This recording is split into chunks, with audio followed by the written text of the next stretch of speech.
Nasira lighter ko, busy. Okay. Ayan na nga. So, ito. Mga itong pinababasa ko sa inyo mga parabola to doon sa ano. Nasa amin naman ay nagpapaging sapat ng mga ministro ng bagong tipan sa 2 Korinto to, taga Korinto 3:6. So, nasa amin naman nagpapaging sapat ng mga ministro ng bagong tipan ng hindi ng titik kundi ng espiritu, sapagkat ng titik ay pumapatay, datapwat ng espiritu ay nagbibigay ng buhay. So ano ang ibig sabihin ng titik na yun? Sorry. Kaya tansin mo lang ay na kay Kristo, siya ay bagong nilalang. Ang mga dating bagay na nagsilipas na, sila ay pawang naging mga bago. So madami. Ngunit bago dumating ang pananampalataya, nabibilanggo tayo sa ilalim ng kautusan. Bakit ka tinawag na bilanggo sa ilalim ng kautusan? So nakita nyo na yung example ng mga sa part ng Muslim at sa parte ng mga Hudyo, ng mga Israel na ngayon nagkakagulo na. So babalita ako sa inyo, parting France, parting Europe, so parte ng Canada, kung saan may mga Hamas doon nagkakagulo. So pinakikita ko sa inyo mga example dito. Bakit ka nabilanggo sa kautusan? Dahil yun ay isang parusa sa iyo. Sa mga tagasunod ng Diyos, yun ay isang parusa sa inyo. Pinarusahan kayo ng Diyos. Bakit yun ay kasalanan? Kasi nga kasalanan nyo yun. Bakit kayo sumunod sa hindi nyo nakikilala ng Diyos? O hindi nyo sa mga Diyos-Diyosan? Bakit kayo sumunod dun? Diba? So binigyan ka ngayon. Sabi ko nga sa inyo, iisa lang yan. Lahat ng nakatayo dyan sa iba't ibang parte ng bansa, magsimula ka sa India, sa Asia, parting ewan ko kung saan pa ba. So doon makikita mo kung anong klase ang Diyos, sino nagpasimula ng lahat-lahat. Doon mo makikita ang nagpasimula ng Diyos noon pa. So binabilanggo kayo sa ilalim ng kautusan na yon, kinulong kayo sa kautusan na yon, na hanggang sa dumating na ang mga pananampalataya, dumating na ang biyaya. Napakatagal nang binigay ang biyayang to, noong unang panahon pa nang dumating si Jesus. Nung nagsimula na ang bagong tipan, doon niya na ibinigay ang biyaya na sinasabi sa lumang tipan, kung kayo ay susunod sa Diyos, or kung kayo ay susunod sa mga hindi nyo nakikilalang Diyos. So tandaan nyo lang yung mga ano dito, kasi hindi ko na babasahin. Tamad ako magbasa kasi ayoko ng Demetron nagsasalita ako. So kung ano lang yung sinasabi ko, winawangis natin kung ano yung espiritu na kinukwento sa Biblia, winawangis natin ng espiritu kung paano tayo magsalita. So hindi ko nahanapin yung anong yun. Na inalis ang pagkakalit sa pamamagitan ng kanyang laman kahit sa kautusan ng batas, palatuntunan upang ang dalawa ay lalangin sa kanyang sarili. Isang taong bago sa ganito'y ginawa ang kapayapaan. So isinumpa si Adan noon, hindi pa nadala. Isinumpa na rin ang Israel. Diba, isinumpa si Adan. So nawala ng buhay si Adan noon. Nawala na siya ng buhay na walang hanggan. Kasi wala kang kamatayan si Adan noon. Hanggang pinasok yun ng kasalanan. So nangako ang Diyos na ibibigay yun sa inyo. At ito na nga yung pagpapala na sinasabi sa inyo. So binigay, pero binulag pa rin kayo.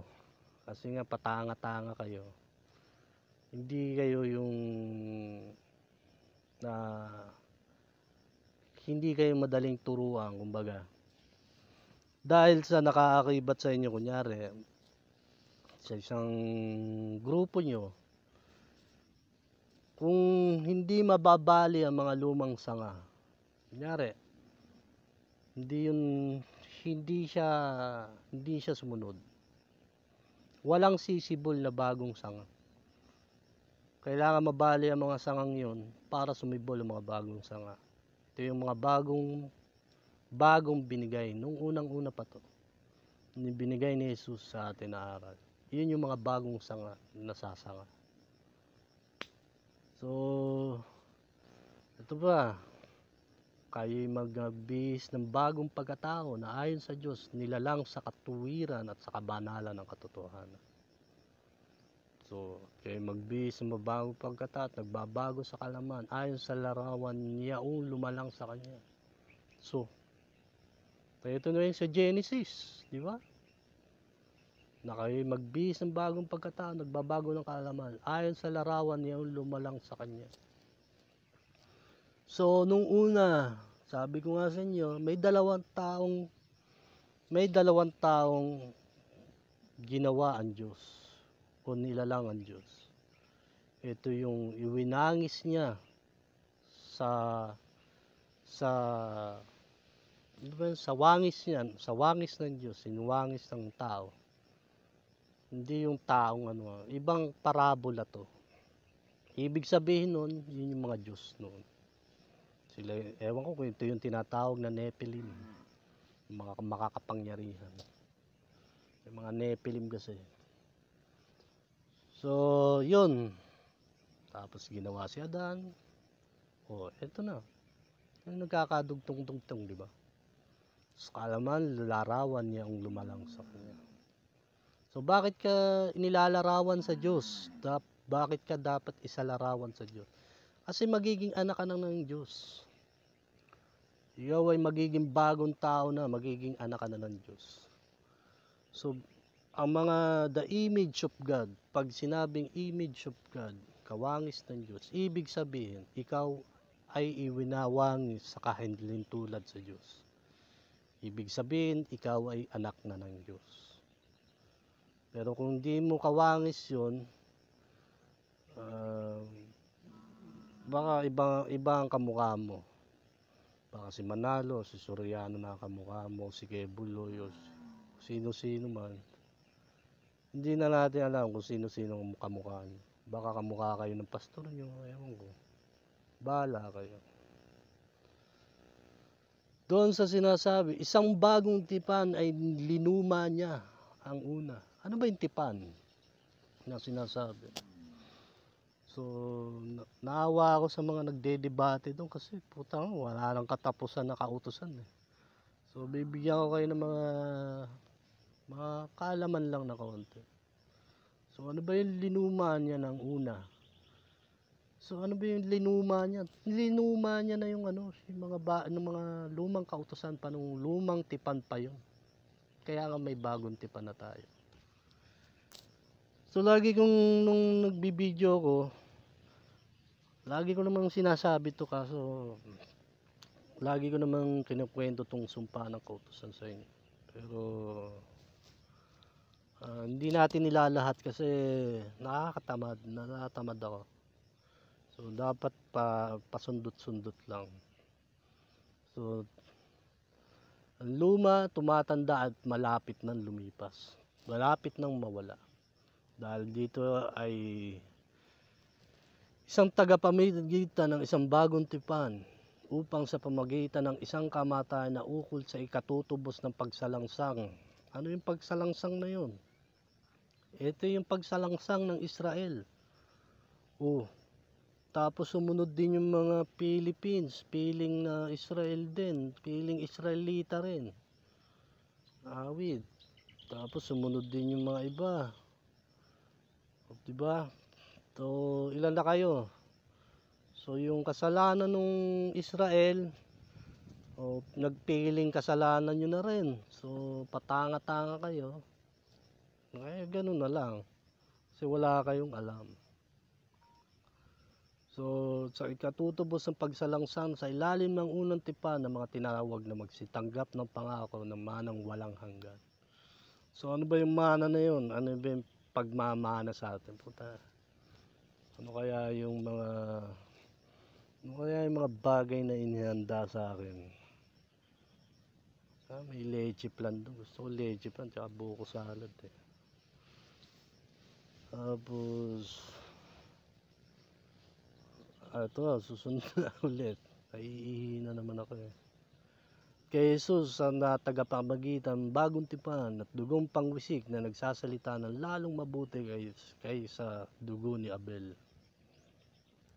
Gaya ng mga sanggol na bagong panganak ay nasain niyo ang gatas na walang daya na ukol sa espiritu upang sa pamamagitan magsilago kayo sa iyo.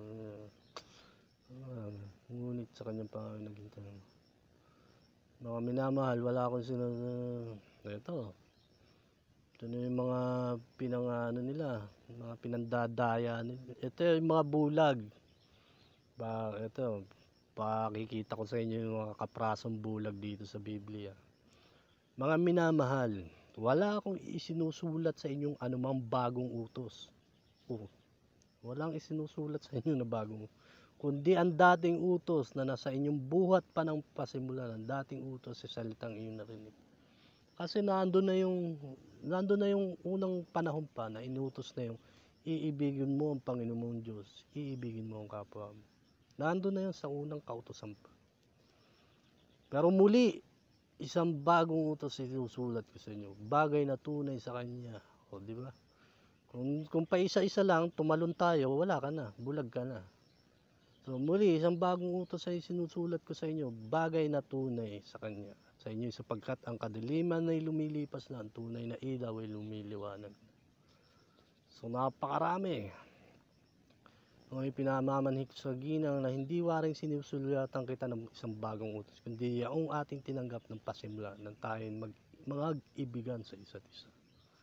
So, ito na yung, di ba sinabi ko na sa iyo, ito pa yung unang-unang kautosan. Na dahil nga sa pagsalangsang ng Israel, dinagdagan kita ng bagong kautusan. Binuhos ko sa iyo ang sumpa. Nabuhos na sa iyo ang sumpa. Kaya, kung sino man kay Kristo ay siya'y bagong nilang, bagong bagay nagsilipas na. Narito at kay Pawang naging bago. Ito na yung sinasabi ng mga taga-dating daan. Ito natatawa ako sa dating daan na to kasi nandun daw sila, dating daan. Proud na proud sila maging dating daan. So yung mga taga-dating daan, pakibasa, Hebreo 10:20. Sa pamamagitan ng daang bago at buhay na kanyang tinalaga sa atin sa pamamagitan ng tabing sa makatuwid bagay sa kanyang laman.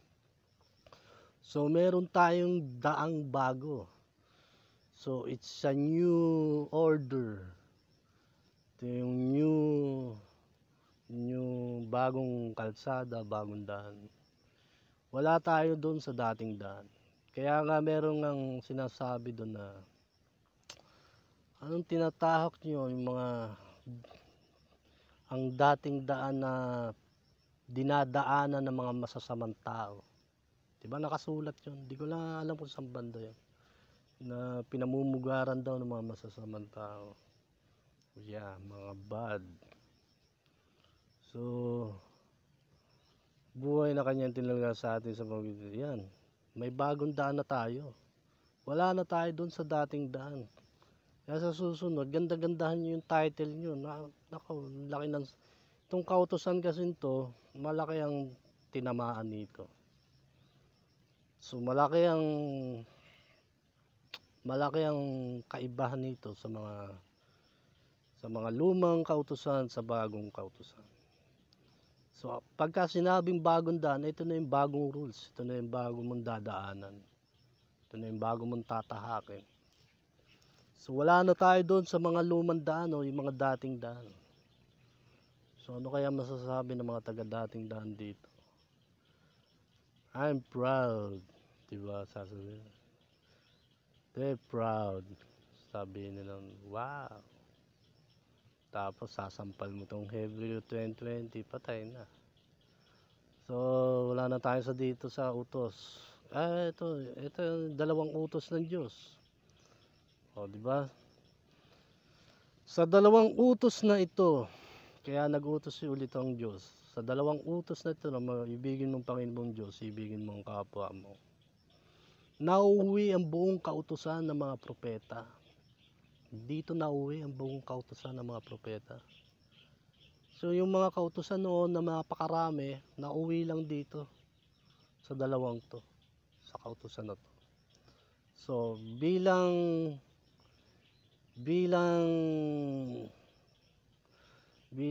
suporta sapagkat ang buong kautusan ay tutupad sa isang salita. Ulitin natin, sapagkat ang buong kautusan ay natutupad sa isang salita. Sa mga kapatid ay dito iibigin mo ang iyong kapwa, nagaya ng iyong sarili. So, sa pag tinupad mo yung mga kautusan sa dalawang yon, sa kautusan na yon, lahat ng kautusan na yon na binigay sa inyo doon sa sumpa ng kautusan na yon, yun ay nasasakop mo ng lahat pagka ginawa mo itong dalawang to.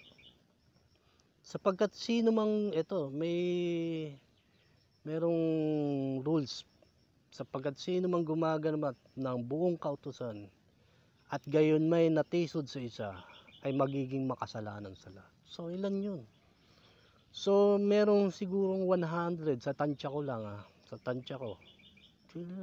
Di lang basta nasa 100, napakarami nun sa Leviticus.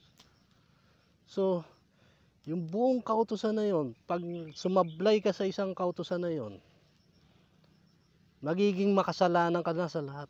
So ganun ka binulag ng Diyos, ganun ka sinumpa ng Diyos, ganun ka pinahirapan ng Diyos.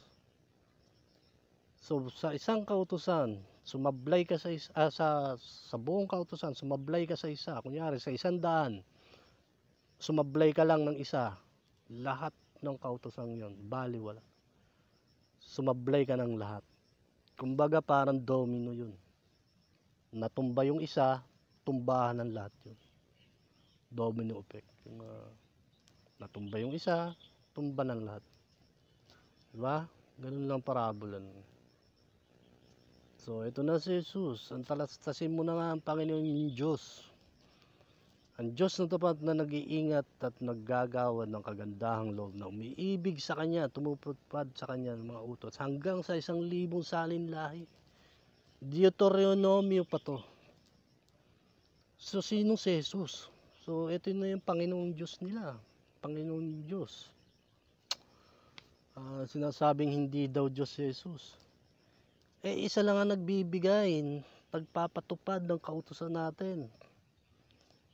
Isa lang nagpapatupad ng mga kautusan natin, kundi ang anak.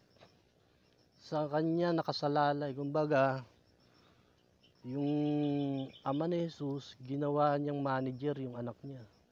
Sa Kanya nakasalalay lahat, nakaatang lahat. So, anong kapangyarihan ni Jesus dito? Bakit siya magbibigay ng mga bagong kautusan dito? Nakuha niyo? Ito na yung Panginoong mong Diyos. Siyang Diyos na tapat na nag-iingat ng tipan, nagagawad ng kagandahang loob na umiibig sa Kanya. So alangan naman yung ama. O dapat ama pupunta rito tapos siya magbigay ng kautusan. So sinong nagbigay ng tagapag-ingat ng tipan? Sa simula pa. Jesus is the same now, today, yesterday, and forever. Forever. So si Jesus lang ang may forever dito. So yung mga piling, wala yung forever. Yung mga nagpipiling lang. Si Jesus lang may forever. Kay Jesus lang tayo may forever. So sa mga nagpipiling, mga piling kunyari, tagasunod daw siya ni Jesus. Piling mo lang yun. Wala kayong forever. Wala kayong forever doon. So, Ito na naman.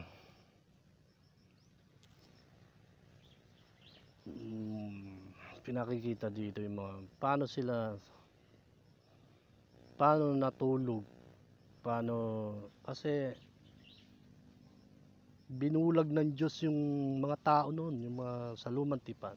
Kahit sa bagong tipan, binulag niya pa rin yung mga hindi sumunod sa kanya. So, ang aring ganap, ito na yun. Datapyot yaong binuhay na maguli ng Diyos ay hindi nakakita ng kabulukan. Uy, sino ba yun? Kaya maging hayag nawa sa inyo mga kapatid sa pamamagitan ng taong ito. Ito'y binabalita sa inyo ang kapatawaran ng mga kasalanan. So, at sa pamamagitan ng bawat nananampalataya ay inaaring ganap na lahat ng mga bagay na sa mga hindi kayo ano ba to? Ay inaaring ganap sa ang bawat inaaring ganap sa ito'y hindi kayo inaaring ganap sa pamamagitan ng kautusan ni Moises. Ang gulo naman. Sa pamamagitan ng bawat nananampalataya inaaring ganap. Sa pananampalataya inaari kang ganap. Bagay sa manang mga bagay na sa mga ito'y hindi kayo aring ganap sa pamamagitan ng kautusan ni Moises. So malinaw, di ba? So marami pa rin mga tao dito sa atin, lalo sa mga Sabbath day, Shabbat. Kahit nga si Jesus noon, sinabihan ng mga Hudyo, nagpapagaling si Jesus ng tao, sinabihan ng mga Hudyo, hindi ba't masama ang magtrabaho o magpagaling sa araw ng Sabado? Sabado ba? Araw ng Sabat. Di ba sinabihan ng mga Hudyo? Anong sinagot ni Jesus? Hindi ba masamang gumawa ng mabuti sa tao? Ano yung sinabi niya? Kahit si Jesus, binara yung mga Hudyo. So dito nyo nakikita, ito yung sinasabi ko sa inyo na hindi ako Demetrong katulad nyo.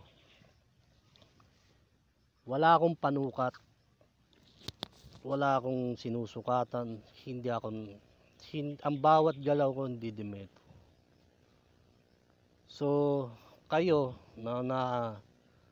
kayo kasi nasanay kayo sa mga kautusan, nasanay kayo sa mga guides, sa mga rules. Kahit kunyari ito yung rules, kunyari may rules tayo dito sa Cavite, o kunyari ito kunyari halimbawa natin to nangyayari dito, may ginawa ako na ikagaganda sa mabuting bagay, pero dahil nga sa kasunduan, dahil merong pinagkakasunduan, meron tayong, kaya ako nalagay sa alanganin dito. So kung sa katuwiran, kunyari sa pagmatuwiran natin, ano ang maganda mong gawin? Ano ang pinakamaganda mong gawin? So yun yung sinasabi kong hindi ako Demetro, kayo Demetro. Kasi hindi kayo marunong gumawa ng mga katuwiran na kung ano yung mabuti. Diba? Kasi may sinusunod kayong metro. Yun yung mga inuutos sa inyo, mga pinagkasunduan yung putang ina nyo. So, konting tiis lang at pagka meron tayong mga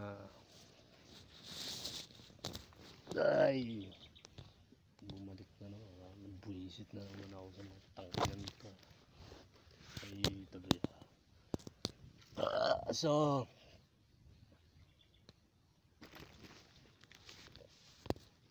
pagka ganon,